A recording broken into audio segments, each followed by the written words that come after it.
Look at the device you are holding right now. A flat rectangle of glass and metal. You probably paid over $1,000 for it. You tap its glowing screen thousands of times a week. But behind closed doors in Silicon Valley, the companies that built it know a secret they are not loudly advertising. The smartphone is dead. It has not fundamentally changed in nearly a decade. We just get slightly better cameras, a slightly faster processor, a battery that charges a few minutes quicker. The phone is a product at the absolute end of its life cycle. It is a piece of hardware that has completely plateaued. Apple, Google, and Meta know the end is arriving. They are spending billions trying to invent the exact thing that replaces it. But while American tech giants are busy building massive, heavy virtual reality goggles that look like ski masks, someone else just took a massive shortcut. A quiet network of hardware factories in Shenzhen, China, is already mass-producing the actual replacement. If you are enjoying videos like this, please hit the like button because it takes a lot of effort to make these, and subscribe so you do not miss the next one. What those factories are building are lightweight, everyday AI glasses. They do not look like futuristic sci-fi gear. They look exactly like the standard reading glasses or sunglasses sitting on your desk right now. But they are designed with a single, aggressive goal: to completely bypass your iPhone and the software inside it.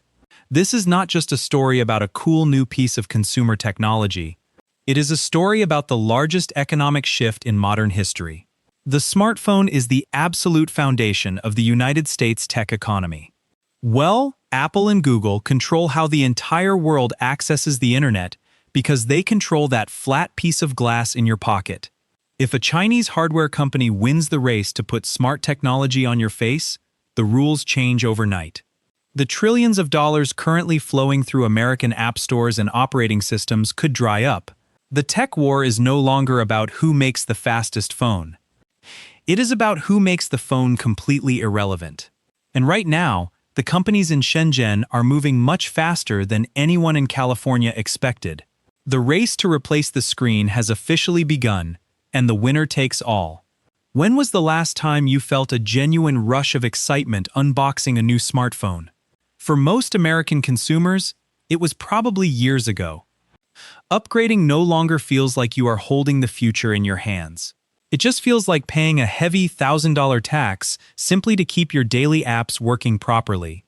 Apple, Google, and Samsung are currently trapped in a massive 15-year loop. Every fall, highly paid executives take a stage in California to announce a phone that looks exactly like the last one. They proudly boast to the world that the metal edge is a fraction of a millimeter thinner than before. They promise the camera lens captures a tiny bit more light in a dark room. This is not real innovation anymore. This is pure corporate maintenance. But why are the smartest companies in America suddenly building such boring products? Because they are terrified of their own financial success. Apple makes hundreds of billions of dollars a year from the iPhone and the lucrative App Store. If they invent a radical new device that actually replaces the phone, they risk destroying their own cash cow. They are permanently stuck playing a cautious defensive game. Hardware engineers in China do not share that fear. They are not trying to protect a massive, aging smartphone monopoly in the United States. They have absolutely nothing to lose by burning the old consumer system to the ground. They can experiment fast, fail fast, and push completely new hardware forms into the global market, while the big US giants hesitate to make a move. Every major tech executive secretly agrees on the ultimate end goal. The physical screen must move out of your hands and go directly onto your face. We were loudly promised this specific technological transition many years ago. So why are you still staring at a heavy piece of glass in your palm today? Because moving a computer onto a human face triggered a brutal physical barrier. A problem so incredibly difficult that it kept stopping the brightest engineering minds in Silicon Valley dead in their tracks. For the last decade, tech companies chased a dream that clashed directly with basic human biology. Putting a computer on a human face sounds amazing in a boardroom. But it creates an impossible physics problem the second you try to build it. Think about the smartphone in your pocket. It is packed with a thick lithium battery, a blazing fast processor, and layers of metal to absorb heat. When you run a heavy map app, that phone gets warm. Sometimes it gets hot. Now, imagine taking all that heavy, hot hardware and resting it directly on the bridge of your nose. It does not work. The human nose is incredibly sensitive. If a pair of glasses weighs even a few grams too much, it becomes deeply uncomfortable after 20 minutes. It leaves red marks. It gives you a headache. If the processor gets hot, it literally burns the sensitive skin on your face. Silicon Valley tried to solve this with brute force. They spent billions trying to shrink the screen, shrink the battery, and cram tiny processors into thick, ugly plastic frames. The result was exactly what you would expect. Products that cost thousands of dollars, weighed a ton, and made the user look completely ridiculous in public. Consumers rejected them immediately. Nobody wants to walk into a local coffee shop looking like a cyborg from a science fiction movie. You cannot defeat the laws of physics. If you want a battery that lasts all day, it has to be big. If it is big, it is heavy. And heavy does not belong on a human face. This is the exact trap that American companies fell into. They treated smart glasses like a smartphone for your eyes. They assumed you needed a glowing digital screen floating in front of your pupils to make the product valuable. That assumption cost them years of wasted research and billions of dollars in failed prototypes. They were trying to force an old way of thinking into a new physical space. But while American engineers were banging their heads against this wall of weight and heat, hardware developers in China stepped back. They looked at the problem and decided not to fight physics at all. Instead, they just changed the rules of the game entirely. The engineers in Shenzhen, China's massive hardware capital, found a brilliant shortcut. They realized Silicon Valley was obsessed with screens. American companies wanted to project holographic emails and floating maps right into your eyeballs. That required thick glass, massive batteries, and intense cooling. Shenzhen engineers asked a very different question. What if the glasses do not need a screen at all? They completely stripped the hardware down to the absolute basics. They removed the tiny digital displays. They removed the heavy processing chips. They stripped away the bulky cooling systems. What was left? A standard plastic frame, a tiny hidden microphone, a directional speaker, and a lightweight battery. The physical glasses became completely dumb. They look exactly like a normal pair of Ray-Bans or Warby Parkers you would buy at a shopping mall in Chicago or Dallas. They weigh less than 40 grams. You can wear them comfortably for 12 hours straight. They do not get hot. They do not leave red marks on your nose. And nobody on the street knows you are wearing a piece of advanced technology. But if they do not have a screen, how are they smart? This is where the brilliant engineering shortcut happens. They put all the heavy lifting in the cloud. When you speak to these glasses, they do not process your words using a chip resting on your face. They instantly beam your voice over a fast cellular connection to a massive artificial intelligence server. That server does all the hard thinking in a fraction of a second. It figures out what you want, and it beams the answer right back into the speaker near your ear. You do not read your text messages on a floating screen. The AI simply whispers them to you. You do not look at a digital map to find a restaurant. The AI just tells you to turn left at the next street. Think of it like a remote control car. The glasses are just the lightweight plastic shell. The powerful engine driving them is miles away in a data center. This simple pivot solved the impossible physics problem overnight. By removing the visual screen, Chinese companies built a product that actually works right now, today. They are manufacturing millions of these audio-first AI glasses for a fraction of the cost of an American virtual reality headset. They are incredibly cheap to make. They are stylish. And most importantly, people actually want to wear them. The physical hardware problem is officially solved, but the glasses themselves are just an empty shell. The artificial intelligence listening through that tiny microphone is a silent Trojan horse. The real threat hiding inside these glasses is not the plastic frame. It is the business model. Apple and Google built a trillion-dollar American empire on a very simple concept. The App Store. Every time an American consumer orders a pizza, books a hotel, or subscribes to a streaming service, these tech giants take a massive cut. They charge up to 30% just for the privilege of existing on their platform. It is a highly profitable toll booth on the digital highway. But AI glasses completely destroy that toll booth. Imagine you are walking down a busy street in New York City. You are wearing a pair of these lightweight glasses.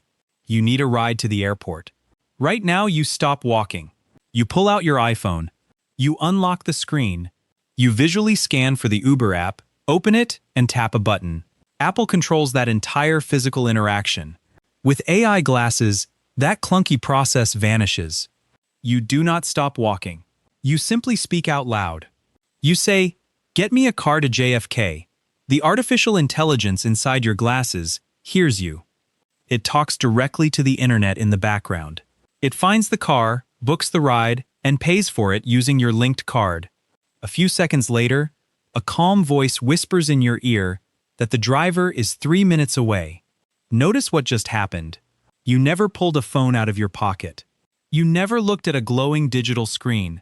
And most importantly, you never opened a single software application. If you never open an app, the App Store dies. If you just ask your glasses a question directly, you never see a Google search ad. The primary ad revenue vanishes just like the app revenue. The absolute financial foundation of Silicon Valley suddenly evaporates. This is why a simple, cheap pair of hardware glasses built in Shenzhen is a direct financial threat to the United States tech economy. It is not just an alternative gadget. It is a financial bypass valve.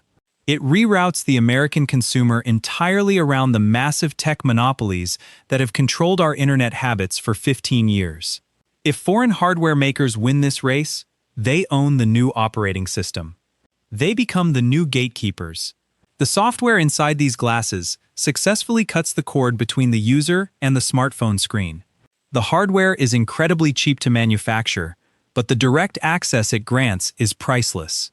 Yet, stealing app revenue is only the first phase of this global hardware war, because whoever controls the glasses resting on your face ends up controlling something far more dangerous than a simple digital toll booth. Think about the current panic in Washington. American politicians are terrified of a simple video app on your phone. They spent months arguing over TikTok just because it tracks what short videos teenagers watch on their couches. Now, imagine a device that does not just track your thumb taps on a glass screen. Imagine a device that physically sits on your face. A smartphone rests in your pocket for most of the day. It only sees what you explicitly point its camera at. But AI glasses see exactly what your eyes see. They hear exactly what your ears hear. From the moment you wake up to the moment you take them off at night. They watch you type your banking password on your laptop keyboard in your Chicago office. They listen to the confidential business meeting you attend in Dallas. They see the security layout of the airport you walk through. They record the faces of your family, the physical layout of your home, and the exact street corners you walk past every single afternoon. This is the ultimate data harvesting machine. It is a live, always-on camera and microphone feeding a constant stream of reality back to a central server. If millions of American consumers put Chinese-manufactured AI hardware on their faces, the security implications become massive. The data collected by a social media app is completely trivial compared to a real-time, first-person visual map of the United States. Whoever builds the hardware controls the sensor. Whoever controls the sensor controls the raw data of human life. Foreign intelligence would not need to launch complex cyber attacks to map out American infrastructure. They would not need to hack into secure servers to steal corporate secrets. American citizens would voluntarily buy the hardware, put it on their faces, and stream that data outward just to get a fast weather update or a quick language translation on the go. This is the hidden cost of cheap, brilliant engineering. The hardware is a Trojan horse. It looks like a simple, harmless pair of stylish frames, but it functions as a microscopic, wearable surveillance network. American policymakers are slowly waking up to this harsh reality. The physical gap between a phone in your pocket and a camera on your face represents a massive leap in human tracking. The geopolitical threat is no longer a hypothetical scenario discussed in a boardroom. The hardware is being boxed up and shipped globally right now. This is exactly why the largest companies in the United States are suddenly rushing to build their own alternatives. They realize the threat is immediate. The United States tech industry is not ignoring this massive shift, which is exactly why a silent hardware war has just been triggered. Silicon Valley is in a state of absolute panic. The executives running Apple, Meta, and Google know exactly what is happening inside those Shenzhen factories. They clearly see the data threat. They deeply understand the financial bypass that could destroy their profits. They know that if they do not claim the physical space on your face, a foreign competitor will do it first. That is why the biggest tech giants in America are suddenly shifting billions of dollars into a completely new kind of real estate race. The human face is the final, most valuable piece of property on the planet. Think of it like a highly exclusive piece of commercial real estate. There is only so much space available. You only wear one pair of glasses at a time. Whoever builds the frame you put on in the morning essentially owns your entire digital life for the rest of the day. This is exactly why Meta recently partnered with the classic American brand Ray-Ban. Meta realized they could not build a clunky, heavy computer mask and expect normal people in Ohio or Florida to actually wear it. They needed a perfect disguise. By packing their artificial intelligence inside stylish, traditional sunglasses, Meta is trying to beat the Chinese hardware makers at their own game. They are taking the exact same audio-first shortcut. Apple is also aggressively scrambling to catch up. They spent years building the massive, heavy Vision Pro headset, but they quickly realized that ordinary American consumers do not want to wear a heavy scuba mask to the local grocery store. Now, Apple is rushing to develop their own lightweight, everyday frames. They have absolutely no choice. If they lose the face, they lose the iPhone. If they lose the iPhone, they lose the core of their entire empire. This is no longer a slow, casual research project for the smartest engineers in California. It is a brutal, high-stakes sprint for absolute survival. The American tech giants are actively playing defense against a rapid, coordinated hardware push from overseas. They are desperate to put an American microphone and camera on your face before someone else does. The timeline for this massive technological shift is not somewhere far off in the distant future. It is not going to happen in 10 years. It is happening right now. The death of the smartphone will not be a massive, dramatic event. Technological transitions rarely are. Think about the old landline telephone or the digital camera. You never picked a specific day to throw them in the trash. You just used them a little bit less every single week, until eventually, you stopped picking them up entirely. That is exactly how the glass rectangle in your pocket is going to disappear. Sometime in the next 36 months, you are going to buy a pair of these lightweight frames. Maybe they are built by an American tech giant. Maybe they are an incredibly cheap, perfectly engineered pair shipped directly from Shenzhen. At first, you will still carry your phone everywhere. You will use the glasses just to skip a song on a run or send a quick text message while walking to your car. The phone will still feel necessary. But then the slow fade begins. The artificial intelligence gets smarter. It starts reading your morning emails to you perfectly. It orders your coffee before you arrive at the cafe. It translates a live conversation with a tourist in real time. Slowly, you will start leaving your phone in your pocket for hours at a time. Your daily screen time will drop drastically. Then comes the final step. One morning, you will walk out the front door of your house in Denver or Seattle to grab lunch, and you will intentionally leave your heavy smartphone resting on the kitchen counter. You will realize you simply do not need it anymore. The glasses do everything. That is the exact moment the era of the smartphone officially ends. This transition is no longer a science fiction theory. The hardware is built. The artificial intelligence is awake. The factories overseas and the boardrooms in Silicon Valley are locked in a multi-trillion-dollar war over the human face. The glowing screen is finally going dark. The only remaining question is whose logo will be stamped on the plastic resting on your nose. Which brings us to a final, slightly uncomfortable question about your own future habits. When a foreign company offers you a lightweight pair of AI glasses that perfectly runs your daily life for a fraction of the cost of an American brand, will you buy them? Or will you hold on to your old smartphone? Let me know in the comments.